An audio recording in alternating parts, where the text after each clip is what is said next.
Speaking of fake news mga boss, may nasampulan na nung isang kailan ba 'yan, kahapon, 'di ba?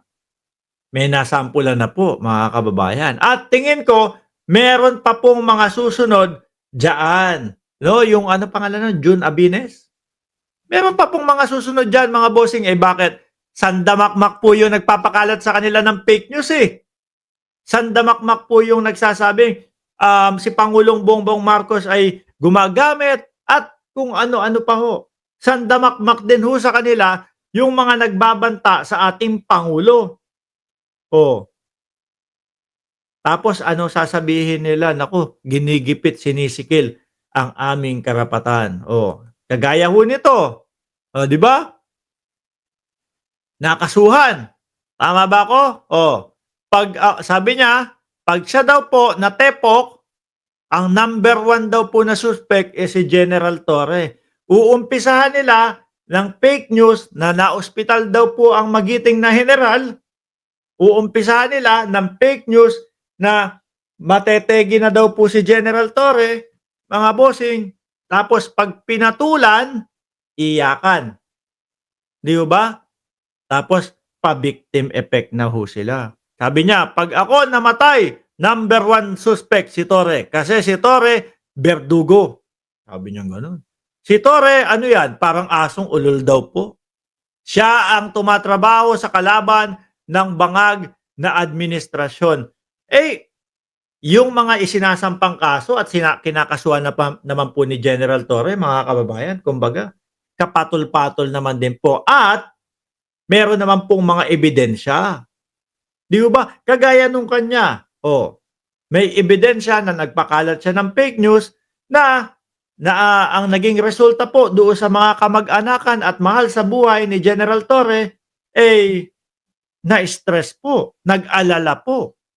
Oh, 'di ba? May ebidensya. Yung kay dating Pangulong Duterte, oh, 'di ba? Yung pagsampa ng kaso ni Torre kay dating Pangulong Duterte, yung pasabugan at yung mga tetegi ng 15 mga senador daw ho. O 'di ba, mga kababayan? Sino pa? Si si Dado parang nakikita ko bumabait na, Ano? Parang bumabait na si Dado, Tama ba ako nung nung pag-oobserba ko doon sa mga vlog ni Dado? Parang bumabait na, eh. Nakita ko nagharap sila ni Torre, si Torre talagang gano'n, matikas si General Torre. Si Dado parang nakayuko na lang, eh. Mga sumunod na mga vlog ni Dado parang mabait na. Baka susunod diyan pro-government na din pro-government na din ho 'yan mga kababayan, eh. Tsaka yung si Captain Bukay ba tawag niya do'n? Captain tama ba? Si Bukay, si General Bukay. Kala ko kung sinong General Bukay yung tinutukoy niya. Yung pala yung parang si mukhang Barney na kasama niya lagi.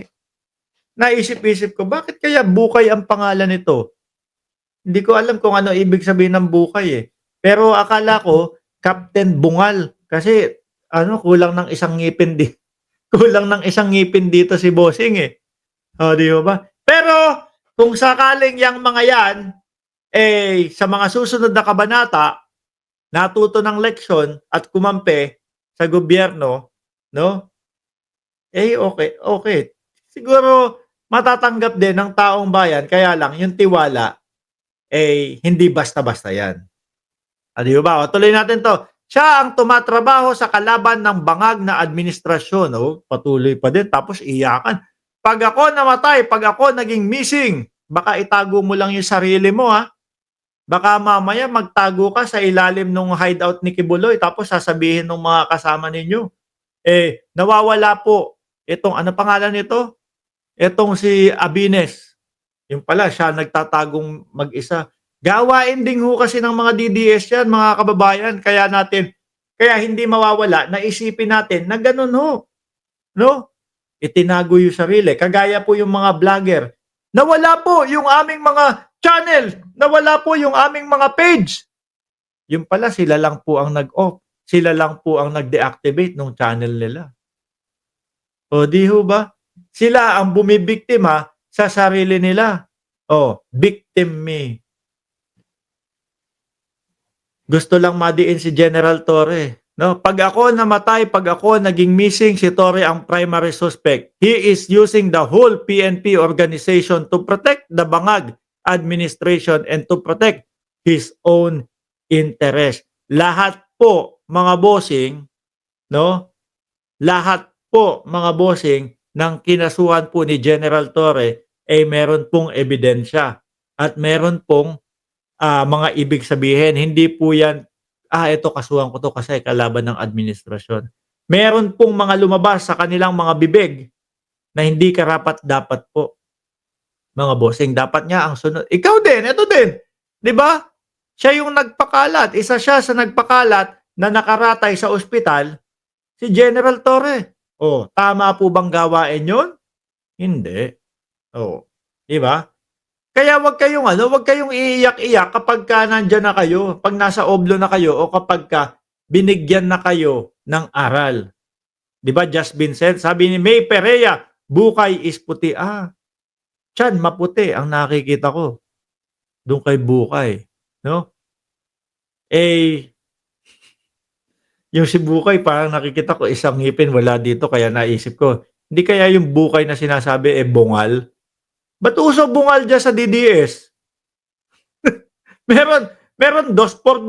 Sino? O isa pa din ho yun. Malamang sa alamang, susunod na makakasuhan yung si 2x2. O para po doon sa mga bago pa lang dito sa ating channel na nagtataka kung sino si 2x2. Yun po yung isang vlogger na dati po ay newscaster. May 2 ngipin po sa taas, may 2 ngipin sa baba. 2x2. O, mahilig din pong magpakalat ng fake news yun, mga boss. Wala pong iba kundi si Jason Sa. Sabi ni Liberty Torino, natural, kakasuhan sila dahil puro fake ginagawa nila. Maraming nagsusumbong sa YouTube sa misinformation ng mga DDS.